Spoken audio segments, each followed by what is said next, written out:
नमस्कार. माझं नाव पल्लवी. माझ्या चॅनलमध्ये तुम्हा सर्वांचे मनःपूर्वक स्वागत आहे.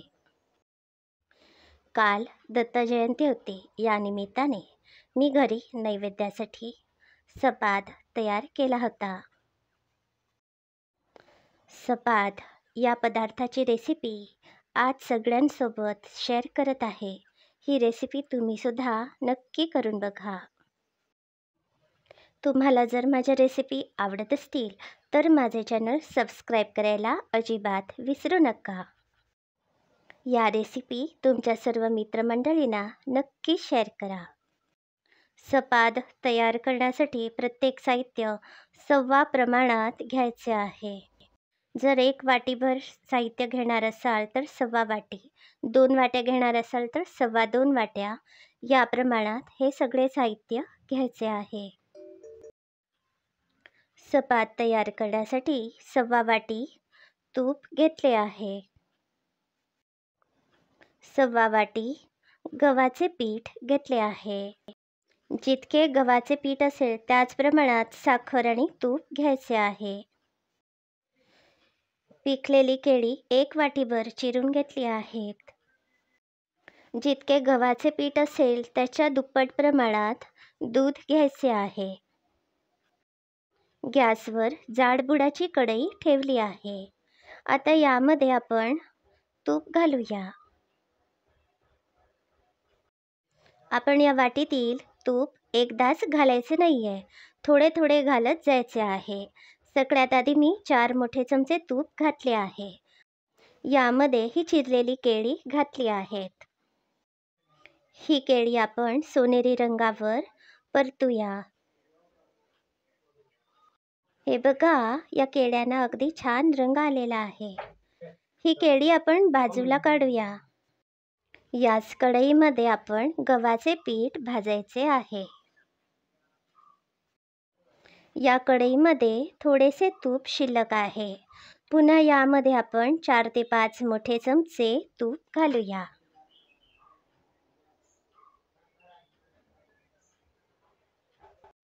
गॅसवर मंद आचेवर आपण गव्हाचे पीठ परतायचे आहे.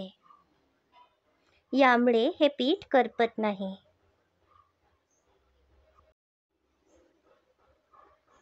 हे बघा, हे गव्हाचे पीठ या कढईमध्ये मी आता घातले आहे. या पद्धतीप्रमाणे आपण एकसारखे परतत राहूया. हे गव्हाचे पीठ सोनेरी रंगावर चांगले भाजायचे आहे. जर समजा घरामध्ये या पिठाचा सुगंध पसरला की हे पीठ तयार आहे असे समजायचे. यानंतर आपण यामध्ये दूध घालू शकतो. गॅसवर एका बाजूला मी दूध तापायला ठेवले आहे. जितके गव्हाचे पीठ असेल त्याच्या दुप्पट प्रमाणात आपण दूध घालायचे आहे.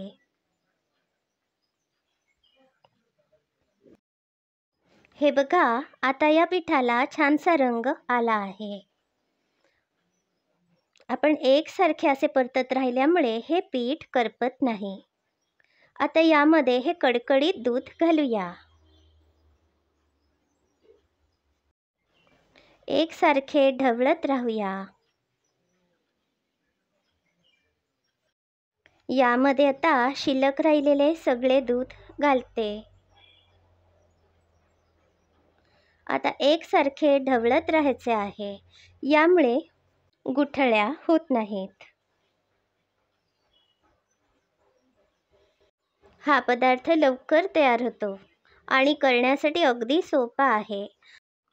चवीला मस्तच लागतो. आता यामध्ये आपण हे केळींचे तुकडे घालूया. पुन्हा एकदा आपण एकसारखे ढवळत राहायचे आहे. हे दूध आटल्यावर आपण यामध्ये साखर घालूया. सगळ्यात शेवटी आपण साखर घालायची आहे. हे बघा, यातील दूध आटल्यावर मी साखर घातली आहे. पुन्हा एकदा सारखे ढवळत राहूया. साखर विरघळल्यावर हे मिश्रण पातळ होईल. एकसारखे आटवत राहायचे आहे. आता यामध्ये आपण 4 मोठे चमचे तूप घालूया.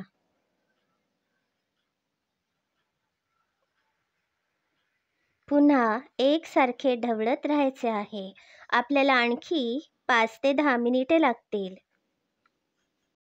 आता वाटीत शिल्लक राहिलेले सगळे तूप यामध्ये घातले आहे.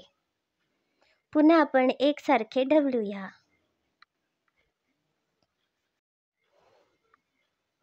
हे बघा, हे आता मिश्रण बऱ्यापैकी आटले आहे. पुन्हा आपण 5 मिनिटे याप्रमाणेच करायचे आहे. असे केल्यामुळे यामध्ये जे अधिक तूप असते ते बाहेर येते. यानंतर आपण गॅस बंद करायचा आहे.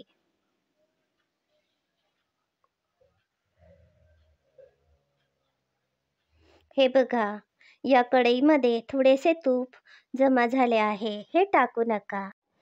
हे शिल्लक राहिलेले तूप एका वाटीमध्ये काढून ठेवू शकता. जेवतेवेळी घेऊ शकता किंवा कोणत्याही पदार्थात घालू शकता.